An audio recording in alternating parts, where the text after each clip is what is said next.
Soy la doctora Adriana Zapiro y vamos a ver el tema de enfermedad cerebrovascular, una enfermedad también de alta frecuencia en personas mayores porque aumenta con la edad. El accidente cerebrovascular es una de las principales causas de mortalidad en Chile y a nivel mundial. La incidencia es de 120 a 150 casos por cada 100.000 habitantes. Y el factor de riesgo no modificable, que es la edad, más los factores de riesgo cardiovascular modificables, van a ser dentro de las causas más importantes que favorecen a la aparición de esta enfermedad. El envejecimiento poblacional hace que esta enfermedad esté en aumento. Y el desafío son personas mayores entre 80 y 90 años que no tenemos estudios estadísticos para ver qué conducta tenemos que tomar, porque la mayoría de los estudios estadísticos excluyen personas mayores de 70 años. Como definición, el accidente cerebrovascular es el déficit neurológico focal o global de inicio brusco, no convulsivo, debido a una alteración vascular. Junto al infarto agudo miocardio es la principal causa de muerte en Chile. Su incidencia aumenta con la edad. Los que sufren accidentes cerebrovasculares, un cuarto incluso se presentan con una muerte, o sea, no sobreviven al accidente cerebrovascular. La mitad queda con secuelas, solo un cuarto se recupera satisfactoriamente. Por eso trabajar en la prevención de los factores que favorecen a esta enfermedad va a ser muy importante. Y los que tienen un accidente cerebrovascular tienen alta probabilidad que se repita el accidente cerebrovascular. La clasificación del accidente cerebrovascular podemos encontrar algunas diferencias, porque en realidad a veces separan lo que son accidentes vasculares de causa vascular de traumática, ¿sí? Así que lo vamos a analizar un poquito ahora. Los accidentes más frecuentes, los accidentes cerebrovasculares isquémicos o infarto cerebral, están dados por trombosis, embolias de origen cardíaco o de otra arteria, lo que se llama arterio arterial, o los infartos lacunares y otros que los vamos a estar viendo en esta presentación. También se clasifican por la presentación. En el caso que sea una crisis isquémica transitoria, que dura menos de 24 horas y la característica es que la imagen no tiene ninguna alteración, esa es como que la característica muy importante, que uno hace un escáner y que no aparece nada, pero en el relato y uno a veces en los signos puede ver alteraciones neurológicas que duran menos de 24 horas. Es muy importante encontrar este evento porque esas personas van a estar con un riesgo muy alto a que posteriormente aparezca un accidente cerebrovascular. Y después los accidentes cerebrovasculares hemorrágicos, que pueden ser hemorragias encefálicas, que son intraparenquimatosas dentro del parénquima, pero también puede estar un sangrado subaracnoideo o intraventricular primario. Hay quienes en la clasificación de accidente hemorrágico ponen los hematomas, pero que tienen una fisiopatología y una etiología diferente, que son traumáticos, y generalmente ustedes lo van a ver cuando vean la asignatura de trauma. ¿Sí? Son los hematomas subdurales y epidurales en relación a la dura madre, ¿sí? Si están por debajo de la dura madre o por fuera de la dura madre. Los epidurales generalmente son arteriales y los subdurales venosos. Después lo vamos a estar viendo. El cuadro clínico es diferente, tenemos que investigar algo diferente. Ahora, pero es importante verlo acá porque es de alta frecuencia en las personas mayores, sobre todo los subdurales, y que pueden pasar crónicos, entonces, y hay que sospecharlos. Pero se relacionan a un trauma, se ven más frecuentes justamente en las personas mayores porque tienen más fragilidad en sus vasos, y bueno, lo vamos a ver un poquito más. El porcentaje de cada uno de estos en las estadísticas internacionales están entre 80% y 85% de los accidentes cerebrovasculares isquémicos. En estudios en Chile da un 65%, o sea, es igual que el accidente cerebrovascular isquémico frecuente, pero los otros no se le resta frecuencia. Acá hay un esquema en donde aparece la enfermedad cerebrovascular, separando el hemorrágico isquémico. Estas son de acuerdo a porcentajes internacionales. Como les dije, el isquémico en Chile se ha encontrado que es un poco menor el porcentaje. O sea, esto hablamos de porcentaje, ¿sí? en el hemorrágico un poquito más. ¿Sí? Entonces, y tenemos la presencia de la hemorragia cerebral o subaracnoidea y en los infartos, que pueden ser los infartos lacunares, que son más pequeños, o el infarto cerebral, que puede ser el embólico, trombólico, o, y la arteria cerebral media es la más frecuente afectada y es la que se representa en ese esquema del lado derecho como el área en donde se está produciendo un infarto. Acá vemos en el esquema que tenemos distintas presentaciones de hemorragia cuando es la ruptura de un vaso sanguíneo o de isquemia cuando se tapa un vaso sanguíneo. Y a su vez a la derecha vemos en las tomografías, que son el estudio ideal y que hay que hacer cuanto antes para evidenciar las alteraciones. Cabe destacar que si en un cuadro agudo encontramos estas alteraciones, es de gravedad, porque muchas veces cuando es agudo no encontramos muchas alteraciones y estas alteraciones aparecen con el paso de las horas. En el esquema de abajo muestra cómo puede darse una hemorragia subaracnoidea cuando es la rotura de vasos en relación a las meninges. Y cuando vemos en la tomografía axial computada, hablamos como hipodenso cuando vemos un tono más oscuro y nos orienta a que es un área en que no llega la circulación y que el tejido cerebral está en proceso de que se está transformando en un área de necrosis. Esta área hipodensa nos orienta a una isquemia que en los días incluso puede pasar a ser hemorrágica, a veces se transforma. ¿Sí? Y que cuando esta área que se ve ahí más oscura, más hipodensa, aparece muy precozmente, nos tiene que poner alerta que seguramente es mucho más grande de lo que imaginamos. Lo más habitual y lo esperable es que al principio no tenga muchas alteraciones y si en la clínica vemos que tiene alteraciones, con el paso de las horas empieza a aparecer en las imágenes alteraciones.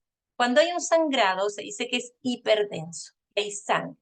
Ahí lo vemos de como un color blanco, hiperdenso, ¿sí? Y en una coloración, digamos, en una ubicación profunda, en lo que es una hemorragia intraparenquimatosa, y vemos también que en la tomografía axial computada más baja de cerebro, vemos, esto es uno de los cortes, a veces vemos cortes, tenemos que ver cortes sucesivos para estimar el tamaño, ¿sí? Pero lo que vemos ahí que marca la flecha blanca es la presencia de sangre en el espacio subaracnoideo y es lo que es la hemorragia subaracnoidea.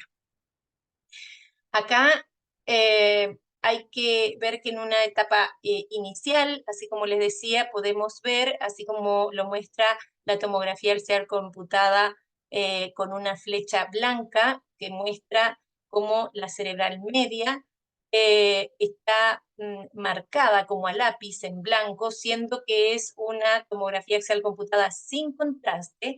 Este es el signo de la cuerda o el signo de la arteria cerebral media hipertensa que aparece en el infarto hiperagudo, o sea, en el momento que y nos orienta que la arteria cerebral media está ocluida. Hay una trombosis de la arteria cerebral media. A la derecha vemos un esquema en donde muestra la cerebral anterior, cerebral media y la correlación anatómica, como para que se den cuenta, las carótidas internas con el sifón, en donde aparecen las placas de ateroma más frecuentes y también las trombosis. Acá vemos otra presentación de isquemia, que es la presencia de un infarto lacunar. A veces se pueden ver imágenes hipertensas, en el caso de este es hipodensa, como es en donde en este caso, pero es la ubicación más frecuente de infarto lacunar, acá lo vamos a ver también, los infartos son infartos isquémicos, de pequeños vasos o arterias penetrantes, en regiones profundas del cerebro, en el tronco encefálico también, pueden ser únicos o múltiples, la causa más importante es la hipertensión arterial, a veces pueden ser asintomáticos y que en un estudio de tomografía axial computada aparecen como un hallazgo, y es el 20% de toda la patología vascular. y aparece acá también en este esquema los síndromes más frecuentes. Les invito a revisar esta diapositiva con más detención. Acá eh, digamos, un esquema también de la clasificación de la enfermedad vascular cerebral, también el porcentaje de acuerdo a porcentajes internacionales, en isquémica, hemorrágica, y también existe otra presentación poco frecuente, pero que hay que considerar cuando hasta ahora estábamos hablando de oclusión de arterias. Bueno, también puede haber una trombosis venosa cerebral, que también son otros accidentes cerebrovasculares, ¿sí? Que están en menos porcentaje. A su vez, la hemorrágica puede ser una hemorragia intracerebral, como vimos, o una hemorragia subaracnoidea. En la hemorragia, en la isquemia, podemos tener una isquemia cerebral transitoria, que va a ser muy importante para prevenir el que no se dé otro accidente cerebrovascular en el futuro, o infarto cerebral en el 80% de los casos, que vemos ateromatosis de grandes vasos, con mucha clínica, con mucha sintomatología. Puede haber enfermedad de pequeño vaso, lo que hablamos del infarto lacunar.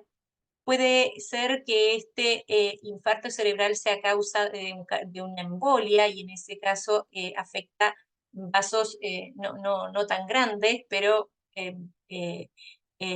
buscar la causa es muy importante para después la prevención secundaria, para que no se repita, y otras veces que no se encuentra bien la causa y es lo que es indeterminado, y otras causas como pueden ser vasculitis, digamos, otras enfermedades que puedan ocluir las arterias. En el caso de las hemorragias cerebrales, tenemos la hemorragia subaracnoidea, la hemorragia intraparenquimatosa, que a la vez puede ser primaria o secundaria, también enfermedades de las arterias, neoplasias, vasculitis. Les invito a que lean esta tabla que se explica muy bien sola y no se las voy a estar leyendo. Y a su vez, dentro de las hemorragias intraparenquimatosas, la hemorragia intracerebral está la subaracnoidea y la intracerebral o intraparenquimatosa.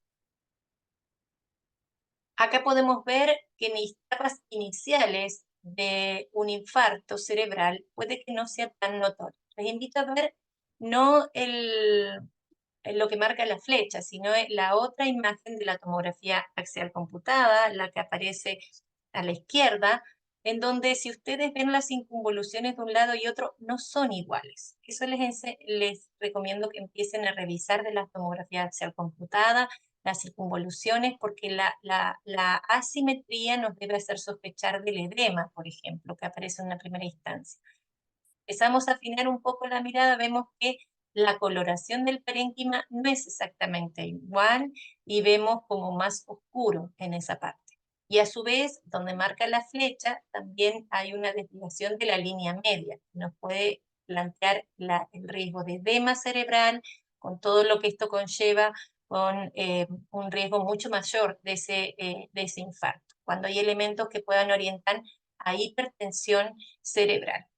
Más profundo todo esto lo van a ver en neurología, pero la verdad que las enfermedades neurológicas, así como el cerebro, es complejo, entonces es bueno que ya desde ahora lo vayan aprendiendo. Y bueno, acá otra imagen de la hiperdensidad que se ve en la arteria cerebral media cuando está en una etapa aguda. Acá se ve en un paciente que con diferencia de 2 horas 30 minutos de evolución, inicialmente se ve la arteria trombosada hiperdensa, después la imagen hipodensa con la aparición del infarto como es en la tomografía B. Solo muy poquito, porque esto lo ven en trauma, de lo que es el hematoma epidural y subdural, sabiendo que el subdural es más frecuente en las personas mayores, sabiendo que esto a veces no es blanco o negro, o sea, puede ser que el hematoma epidural y subdural se presenten al mismo tiempo, porque es el lugar en donde encontramos la sangre, si es encima de la dura madre o más profundo de la dura madre, ¿sí? Subdural o epidural.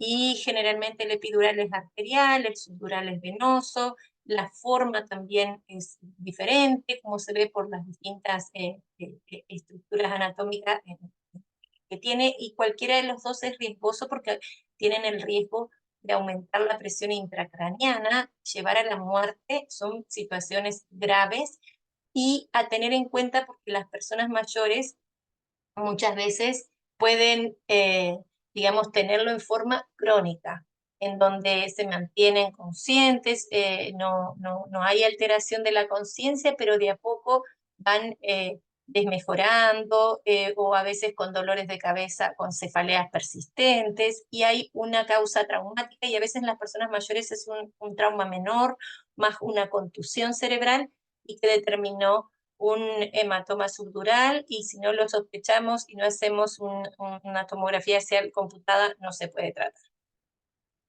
Como las causas más frecuentes de accidente cerebrovascular isquémico está la ateromatosis de grandes vasos. Y puede ser extracraneano, cuando en la carótida, que nosotros siempre hacemos mucho hincapié de auscultar la carótida, buscando soplos, y a nivel intracraneano, en la carótida interna, sobre todo en el sifón y la bifurcación terminal, también en el tronco de la arteria cerebral media y en la arteria basilar. Ahí, como vemos en el esquema, muchas veces hay una placa de ateroma que incluso puede producir una embolia que parta de estas placas de ateroma. O otras veces se puede ocluir. La carótida, sobre todo, emboliza, ¿sí? Podemos tener entonces accidentes cerebrales, cerebrovasculares isquémicos de origen cardioembólico, que se origen en el corazón, o arco aórtico. Acá lo vemos en el esquema, en el corazón puede empezar en el ventrículo, en la aurícula, en las válvulas o en el arco aórtico. Y más frecuente en este grupo de personas, que es las personas mayores, la fibrilación auricular, las arritmias cardíacas que favorecen a la formación de trombos y que se embolicen. Los infartos laculares es la oclusión selectiva de la arteria penetrante relacionada a la edad, la hipertensión ya lo habíamos visto, y en lugares en donde ya lo habíamos comentado en otra diapositiva. Otras etiologías para que haya una oclusión o una oclusión de una arteria: cáncer, arteritis, vasculitis. Y hay una etiología indeterminada o criptogenética que es de 25%, que no es menor. De acuerdo al tiempo de la sintomatología, y sobre todo a si las imágenes, la tomografía, la resonancia magnética deja alguna secuela o no, podemos encontrar los accidentes cerebrovasculares como tales, que duran más de 24 horas, o los accidentes isquémicos transitorios, o TIA, o AIT, que es el déficit neurológico, que dura menos de 24 horas. Esto está en discusión. Lo que sí está de acuerdo que son accidentes cerebrovasculares que no dejan alteraciones en las imágenes, ¿sí? Entonces las imágenes no tienen lesión y sería una alteración del flujo transitorio sin dejar una secuela. ¿Pero por qué son muy importantes? Porque nos avisan que después puede venir un accidente vascular. Y bueno, otra presentación del ictus lacunar o infartos lacunares, que acá muestra otra imagen de cómo se puede ver, ¿sí? Las causas más frecuentes de la hemorragia intraparenquimatosa es la hipertensiva, el 50%. Y las arterias afectadas son las perforantes, que irrigan el putamen, tálamo, cabeza del caudado y puente. El núcleo dentado del cerebelo también, ¿sí? Esas son las más frecuentes, pero puede haber en otras partes, y de acuerdo a la sintomatología es que uno supone qué arteria está comprometida. Y para eso les invito a ver también no solo esta presentación, sino que hay otro material complementario para que ustedes repasen un poco lo que recordaban de anatomía y también de fisiología, de cómo se correlacionan las distintas arterias con la clínica que vamos a encontrar. Otra enfermedad que aparece en las arterias es la angiopatía amiloidea cerebral, depósito amiloide en los vasos encefálicos sin evidencia de enfermedad sistémica. Aumenta con la edad esta presentación y se asocia a hemorragias intraparenquimatosas lobares en las personas mayores. Las hemorragias secundarias a malformaciones vasculares, aneurismas, trombosis venosa encefálica, vasculitis, síndrome de vasoconstricción cerebral reversible, trastorno de la hemostasia, neoplasia, traumas, drogas, otras hemorragias secundarias. Entonces, la causa que tenemos para producir un accidente vascular puede ser la ruptura de un vaso sanguíneo, el trombo o una embolia. Entonces, en la isquemia vamos a encontrar obstrucción de un vaso sanguíneo. La trombosis, la magnitud del infarto va a depender de cómo están las colaterales y el tamaño del vaso. Cuando el vaso es más grande, más impacto clínico vamos a ver. La embolia es el desprendimiento de material trombótico desde un vaso a otro menor, de menor calibre, puede ser de una arteria a otra arteria, o desde del corazón lo que es cardioembólico. Van a ver que algunas características de los infartos se parecen a lo que es el infarto agudo miocardio. Las lagunas o infartos lacunares es la oclusión de una arteria penetrante de pequeño calibre, generalmente es cardioembólico. Perdón, es por la hipertensión arterial. Otras causas pueden ser las trombofilias, problemas de coagulación, que es la trombofilia, la fibrodisplasia vascular y otros.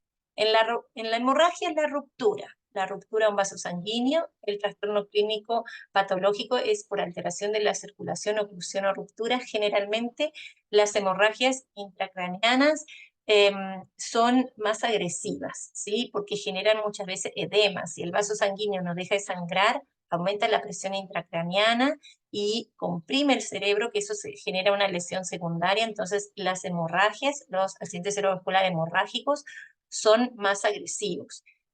A veces el accidente cerebrovascular isquémico se transforma en una hemorragia. Hay compromiso funcional y vital del territorio afectado con un síndrome focal neurológico. ¿Qué consecuencias tenemos después de los accidentes cerebrovasculares? La mortalidad a los 30 días de 8 a 20% y a los 5 años de 40 a 60%. Por eso la prevención secundaria va a ser muy importante, porque la recurrencia también es alta, a los 30 días de 3 a 10%, a los 5 años de 25 a 10%. Estos son, eh, como es, datos estadísticos antiguos, pero lamentablemente no ha bajado tanto como uno quisiera, ¿sí? En la medida, ¿por qué? Porque hay personas que no cumplen las recomendaciones y uno ve que igual se mantienen estas complicaciones. En la medida que la persona hace prevención secundaria, se ven que estos valores se modifican, ¿sí? O sea, haciendo los tratamientos y todo, la expectativa de vida mejora y la recurrencia también baja. La incapacidad funcional también, digamos, es en un porcentaje no despreciable y la secuela de demencia también. Como factores de riesgo para accidentes cerebrovasculares isquémicos, sobre todo la hipertensión arterial. Hay otros que no debemos olvidar y debemos incentivar, porque a su vez, por ejemplo, el tabaquismo aumenta la presión arterial. Tabaquismo, enfermedades cardíacas, ateromatosis, la diabetes, dislipidemia, el alcohol, drogas, infecciones, obesidad, sedentarismo. La estenosis carotidia, por eso es importante ocultar siempre las carótidas y cuando tenemos sospecha de embolismo hay que estudiar las carótidas.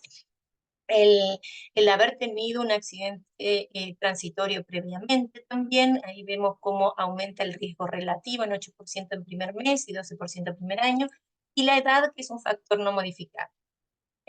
Las presentaciones de la hemorragia intracerebral puede ser como hemorragia intraparenquimatosa hipertensiva, hemorragia suragnoidea, alteraciones hematológicas, lo podemos ver vinculado a drogas, neoplasias o otras circunstancias. En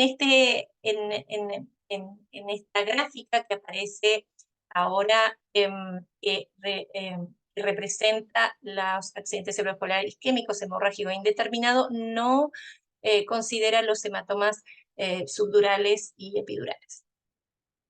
Los síntomas y signos en accidentes cerebrovasculares isquémicos, en accidentes cerebrovasculares, vamos a encontrar un déficit focal neurológico de inicio súbito que va a ser diferente de acuerdo al territorio cerebral comprometido.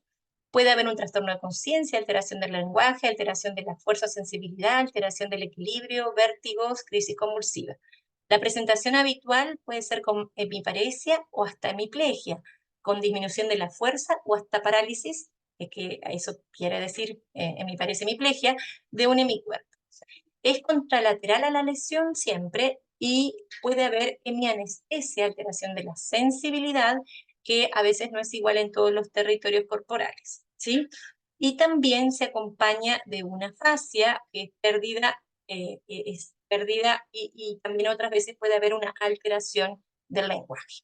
Si la lesión afecta el área del lenguaje, que es el hemisferio dominante, que en la mayoría de las personas es el izquierdo, inclusive en personas zurdas. Así que vamos a tener afasia o alteración del lenguaje cuando sea el hemisferio izquierdo.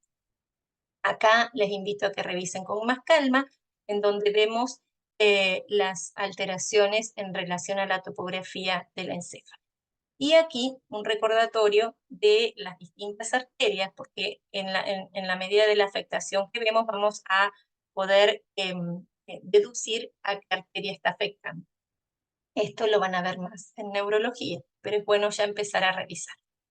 Entonces, ¿cuándo sospechamos en personas mayores? Pérdida súbita, un accidente cerebral, pérdida súbita o más de unas funciones neurológicas, puede ser un síndrome confusional agudo, que es el delirio, el carácter súbito en lugar de fluctuante, nos orienta que sea neurológico, porque cuando es fluctuante es más de causa metabólica, el síndrome confusional agudo.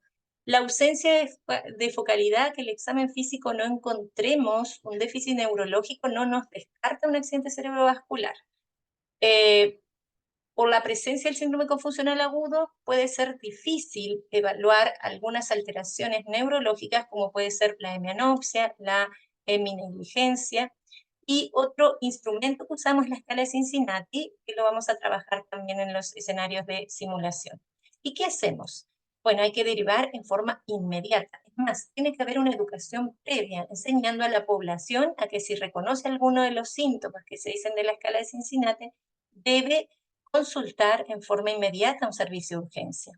Se tiene que hacer el diagnóstico, buscar terapias que son tiempo dependientes. Cuanto más demoremos, más daño cerebral hay, porque hay que ver si es necesario hacer una reperfusión o si hay que hacer antihipertensivos para controlar una hemorragia o revisar una coagulopatía.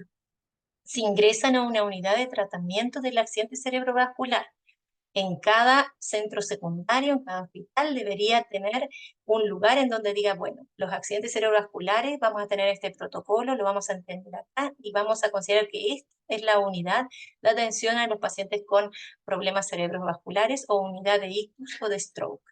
Es el que haya una unidad así disminuye la mortalidad, la discapacidad y la institucionalización de las personas cuando sufren un accidente vascular a cualquier edad. El accidente vascular isquémico es una patología GES número 37 y es importante activarla, sobre todo, no tanto, o sea, en todo ámbito, pero por ejemplo en el ámbito privado, a veces la parte económica limita y esto el que sea GES, las prestaciones en una unidad monitorizada están cubiertas. Cuando ingresa a un servicio de urgencia, cuando se evalúa a un paciente, en realidad todo paciente, no solo el que vemos con deterioro de conciencia, se aplica la escala Glasgow. La escala Glasgow sirve para evaluar la conciencia, aunque se usaba inicialmente para pacientes que estaban con un traumatismo encefalocraniano, en general sirve para la conciencia y orienta a que una puntuación menor de 8 puede ser que necesite intubación y ventilación, y menor de 6 hay que evaluar que no está aumentando la presión intracraneal. Y ahí lo ven que con el puntaje y que va hasta 15 puntos. La escala de Cincinnati es otra escala muy útil y que se enseña a las personas, en donde alteración en la cara, en la fuerza de las extremidades o problemas para hablar que orientan afectación neurológica, debe consultar rápidamente para tratar, porque sabemos que el tiempo es cerebro. Y por eso las acciones a realizar ante un accidente cerebrovascular, los tiempos recomendados son estos. Y esto está en el librillo de código ACB. Este código se establece buscando optimizar y acelerar la respuesta y cronometrar la respuesta, digamos, de la atención de personas con sospechas de un accidente cerebrovascular. Les reviso que lo revisen con calma. En el tratamiento del accidente cerebrovascular va a ser la terapia de reperfusión, trombolisis intravenosa y la trombectomía mecánica. En caso de, todo depende del tiempo de evolución y del paciente y de la presentación clínica, porque en algunos casos de infartos muy extensos, la trombolisis intravenosa puede ser muy riesgosa que pase a ser hemorrágico y más complicaciones, entonces no se recomienda. Cada caso es diferente. Y en todos los casos se debe hacer neuroprotección, evitar la injuria secundaria y minimizar el área de infarto. ¿Cómo lo logramos? Manteniendo una eubulimia para para tener un buen flujo cerebral. La normotermia, la euglicemia, evitar la normotensión. ¿Por qué? Porque en las personas mayores que no regulan bien la circulación cerebral, si bajamos la presión arterial, bajamos el flujo de sangre a nivel cerebral. En pacientes que no son sometidos a terapias de reperfusión, en donde no hay un límite de presión arterial y no tiene otra indicación de disminuir la presión arterial, por ejemplo, que haya sufrido un infarto al miocardio en el mismo momento, se recomienda iniciar hipotensores solo si la presión es más de 220-110. Actualmente no hay una neuroprotección farmacológica en la etapa aguda. También se recomiendan los antitrombóticos. El tratamiento agudo y prevención secundaria mejoran en esos dos casos, disminuye las complicaciones y la recurrencia. Los pacientes con crisis isquémicas transitorias de alto riesgo eh, alto riesgo, justamente cuando en la escala, después la vamos a ver, la escala Niche está mal escrito ahí, Niche es menor o igual a 3, se benefician con doble agregación. En algunos casos incluso puede ser necesario una dosis un poquito más alta, y eso, digamos, estaba en discusión, pero sí en las primeras 24 horas. Y a veces se mantiene por 21 días. Las terapias de reperfusión son clave en el manejo de infarto encefálico. La trombolisis intravenosa es segura y efectiva hasta 4,5 horas después de que inició el evento, independiente de la edad. O sea, no va a haber una limitación de la edad para esto. Lo que sí va a haber que evaluar es la funcionalidad y en qué persona mayor lo estamos viendo. La trombectomía estándar incluye pacientes de menos de 6 horas de evolución, permite un poco más la limitante que no tenemos en todos lados un centro que haga este procedimiento. Ha demostrado beneficio incluso en mayores de 80 años, así que la edad no puede ser un limitante. Se debe elegir a los pacientes en base a la funcionalidad y no la edad. Hay protocolos de trombectomía incluso en pacientes con edades avanzadas. El tratamiento de la hemorragia intraparenquimatosa también se hospitaliza y solo en la unidad de cuidado intensivo si requieren protección de la vía aérea, porque como les dije es más severa, a veces el paciente está inconsciente y necesita tenerlo en un respirador, entonces en esos casos va a necesitar la UCI. Pero si no, puede ser unidad de cuidados de accidentes de stroke o accidentes vasculares. Va a ser fundamental mantener la presión arterial, porque el control de la presión arterial va a evitar que el sangrado se mantenga. Se tiene que disminuir farmacológicamente la presión hasta 120-40 y esto mejora los desenlaces funcionales. El beneficio es más si se evitan reducciones de más de 60 milímetros de mercurio en menos de 60 minutos. Hay que ir de a poquito para no hacer isquemia por bajo flujo. Las otras medidas de neuroprotección, similar al accidente vascular isquémico que hablábamos en relación a la volemia, glicemia y demás. Complicaciones neurológicas de los accidentes cerebrovasculares puede ser la progresión de la isquemia, el edema, la transformación hemorrágica de un accidente isquémico, de un accidente isquémico o la crisis epiléptica. Y eso hay que tratarla cada una por separado, ¿sí? La hipertensión cerebral, a veces incluso en casos hemorrágicos pueden requerir cirugía de descompresión. El infarto lacunar, el deterioro que da cuando se diagnostica un infarto lacunar, generalmente es hasta 3 días de evolución y generalmente no tiene tantas complicaciones, pero a nosotros nos tiene que poner en alerta porque se repite. Entonces hay que buscar una fuente embolígica. El accidente y hay que buscar, hay que controlar también la presión arterial en la prevención secundaria. El accidente cerebrovascular isquémico con edema y efecto de masa también se llama infarto maligno y sin tratamiento, altísima mortalidad. Las complicaciones de las hemorragias intraparenquimatosas, expansión del hematoma, extensión intraventricular e hidrocefalia. El crecimiento del hematoma es más frecuente en las 3 a 24 horas. Y tenemos complicaciones médicas de los accidentes cerebrovasculares por el hecho de estar a veces inconsciente, inquietud. La quietud favorece al tromboembolismo venoso, a la trombosis venosa profunda. A la aspiración por trastornos de la deglución, infecciones respiratorias muy severas. A veces no fallecen por el accidente vascular, pero sí por una neumonía aspirativa. También retención urinaria o infecciones urinarias, caídas por trastornos motores y por agitación, úlceras por presión o lesiones por presión, complicaciones cardíacas, por ejemplo, infarto, arritmia. Pensemos que la enfermedad vascular no está solo a nivel cerebral, también a nivel cardíaco, renal, trastornos del sodio, la glucosa, el síndrome coronario agudo, ¿sí? Problemas renales podríamos agregar también hablando de esto. Aparecen a partir de la segunda semana de la evolución de accidente cerebrovascular, en general, ¿sí? Todo en medicina no es absoluto.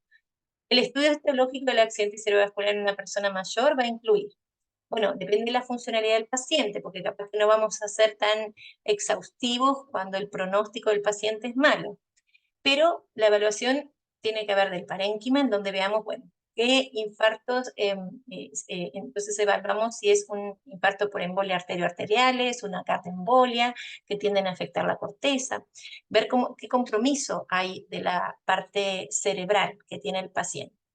El compromiso de más de un territorio vascular sugiere una fuente cardioembólica y también puede haber estados protrombóticos que acompañan al síndrome paraneoplásico. Un cáncer favorece a alteraciones trombóticas y debemos buscar, a veces hay un cáncer en otra parte que no se diagnosticó o algún trastorno de la coagulación. La enfermedad lacunal produce infartos pequeños en territorio de arterias penetrantes y la evaluación de los vasos del cuello y el cerebro a través de angiotac y angioresonancia. El ecodoppler, que se pedía bastante después, tiene algunas limitantes, operador dependiente y que no logra visualizar la vasculatura cervical distal. El estudio de la fuente embólica en los infartos lacunares sin enfermedad de grandes vasos se debe buscar arritmias, electrocardiograma, holter de ritmo cardíaco, un ecocardiograma ideal, el transesofágico, con prueba de burbujas para detectar cortocircuitos, pero sobre todo también para ver la presencia de coágulos intracavitarios también. Otros exámenes, hay que descartar la enfermedad tromboembólica venosa. Y uno diría, ¿cómo venosa? ¿Cómo venosa? ¿Qué pasa en la parte arterial? Bueno, la embolia pararojal en neoplasias ocultas, vasculitis y otros, que es cuando hubiera una afectación de la aurícula derecha a izquierda y que hay un paso de un coágulo de una a otra. Esto en las personas mayores no es tan frecuente, pero está dentro de las etiologías que se deben descartar, sobre todo esto es más de malformaciones cardiovasculares en pediatría. El estudio de las hemorragias intraparenquimatosas va a depender del lugar de la hemorragia. Las hemorragias sí son sitios típicos, que son estos: el putamen, tálamo, cabeza del caudado, puente, núcleo dentado y cerebelo. El planteo es origen hipertensivo. Y el daño hipertensivo del encéfalo, ¿sí?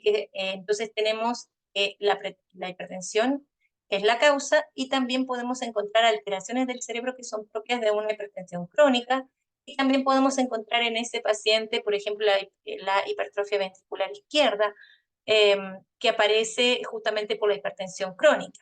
Entonces, con todo eso nos debe hacer pensar que el origen está en la hipertensión. Entonces, la sospecha con una tomografía axial computada de encéfalo sería suficiente para el diagnóstico cuando tenemos todos estos datos, ¿sí? Cuando hay hemorragias en sitios atípicos, me quedo repetido, sitios atípicos, pueden ser por hipertensión, pero también hay que plantear otros diagnósticos. La amiloidosis, que es en hemorragias lobales y que puede acompañar hemorragia subaracnoidea. También en esos pacientes tienen deterioro cognitivo y fenómenos neurológicos transitorios, es como que hacen como accidentes transitorios, y el diagnóstico es con una resonancia magnética, y otras veces también puede haber neoplasias, hemorragia asociada a problemas de coagulación, que hacer un estudio de coagulación. Prevención secundaria muy importante, sobre todo porque a veces tenemos aviso, accidentes vasculares que no dejan tantas secuelas, tenemos que evitar que aparezca otro accidente cerebrovascular que deje secuelas. Los antiagregantes, bueno, va a depender de la etiología, pero los antiagregantes son muy importantes Se hace con ácido acetil salicílico desde 81 miligramos a 325 miligramos al día o clopidogrel de 75 miligramos. A veces se asocian los dos. Si hay ateromatosis intracraneana, se recomienda doble agregación por 90 días. La anticoagulación, estos pacientes van a estar controlados, deberían estar controlados por neurólogo, ¿sí? Posterior a un accidente cerebrovascular. La anticoagulación no está indicado en infartos no cardioembólicos, ¿sí? No es que esté indicado en todos, solo es en aquellos en que encontramos una fuente embolígena, ni tampoco en los criptogénicos que no encontramos ninguna causa. Se indica en pacientes con FA, que no son pocos, con fibrilación auricular, independiente de la edad. En pacientes con válvulas mecánicas se debe usar la warfarina, no se puede usar los nuevos anticoagulantes porque no han mostrado que sean efectivos. Y en FA, que en fibrilación auricular, que no tenga compromiso valvular, que igual son unos cuantos, porque no son la mayoría de las fibrilaciones auriculares que tengan compromisos valvulares, se recomiendan anticoagulantes directos, los nuevos anticoagulantes que son más caros, pero tienen más seguridad, menos riesgo que la warfarina, que es más difícil que el manejo del paciente en tratamiento anticoagulante bien tiene su complejidad con la warfarina porque interactúa con muchos medicamentos y con muchos alimentos y hay que estar continuamente haciendo exámenes de sangre para ver de mantener el INR adecuado.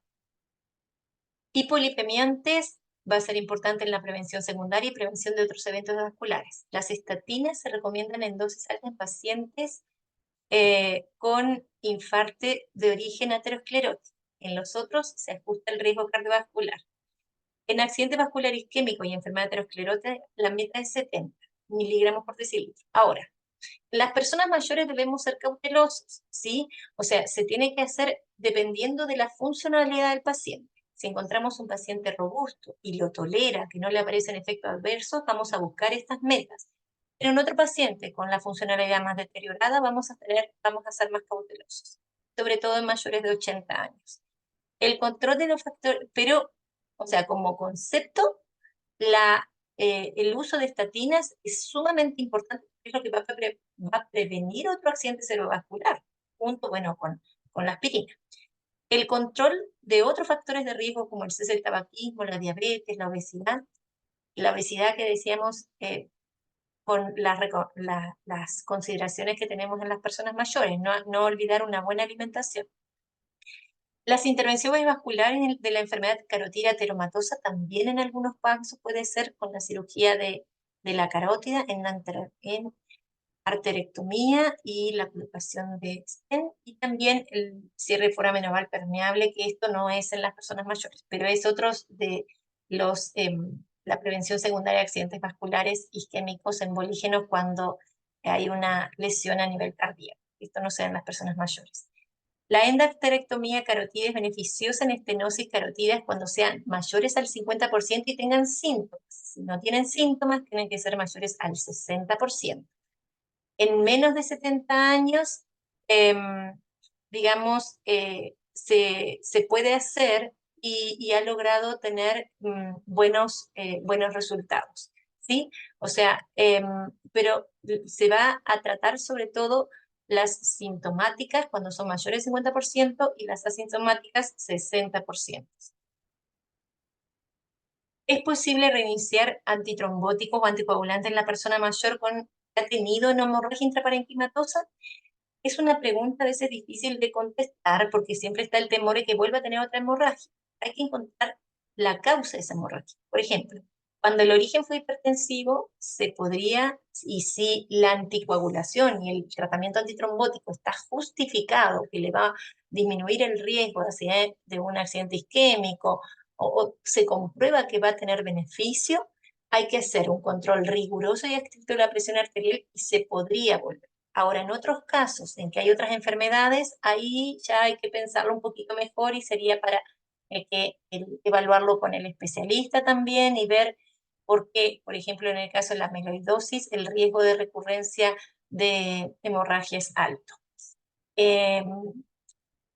Bien, hay que evaluar siempre los beneficios y los riesgos. Esta enfermedad que da muchas secuelas, que cambia totalmente la vida, va a ser muy importante la rehabilitación, que existe una recuperación natural después del infarto que es de 3 a 6 meses, pero con la intervención de la rehabilitación del trabajo multidisciplinario con terapeuta ocupacional, kinesiólogo, fonoaudiólogo, con todo eso puede mejorar muchísimo y esta rehabilitación va a ser muy importante. El 70% tiene recuperación motora al mes, 90% a los 6 meses. Los pacientes hemiparéticos, el 80% logran caminar, así que por eso es muy importante la rehabilitación. Hay factores asociados al mejor pronóstico cuando son más jóvenes, pero sobre todo cuando tenían una buena funcionalidad previa. Cuando el infarto es pequeño, cuando hay un alto nivel de conciencia, cuando el infarto es más grande, cuando tuvieron compromiso de conciencia, accidentes isquémicos, más, generalmente son más las secuelas. Y también depende del entorno social, la motivación y del equipo multidisciplinario. Conceptos elementales. El accidente cerebrovascular es una emergencia médica y debe ser reconocido como tal. Frente a la sospecha de un accidente cerebrovascular, en la ventana terapéutica se debe activar el código ACV para intentar, lo que uno busca es que ojalá se haga la trombolisis con la premura lo antes posible porque cada minuto es heredo. La activación del código ACV despliega una serie de acciones predefinidas como protocolo de atención inmediata y prioritaria a pacientes con sospecha de este diagnóstico. El diagnóstico definitivo isquémico se realiza combinado el cuadro clínico compatible con y junto a una tomografía axial computarizada que descarte un accidente cerebrovascular hemorrágico, ¿sí? Y otras enfermedades que puedan simular a un accidente cerebrovascular. Por ejemplo, inicialmente puede ser una hipoglicemia, que altere la conciencia, un problema metabólico, y que parezca un accidente vascular, y en el escáner no aparece y encontramos la alteración, lo mejoramos y el paciente mejora. La trombolisis endovenosa ha demostrado disminuir las secuelas por discapacidad en accidente cerebrovascular. La ventana terapéutica para la trombolisis intravenosa es de 4,5 horas y en casos de oclusión de gran vaso intracraneal existe el tratamiento de trombectomía mecánica y en este caso la ventana es un poquito más, es hasta 6 horas, contando con un angiotac de cerebro hasta 24 horas. En algunos casos se ha realizado el tratamiento de trombectomía mecánica. ¿Sí? Y también con, bueno, otros estudios que se usan, estudios de perfusión por TAC o resonancia magnética.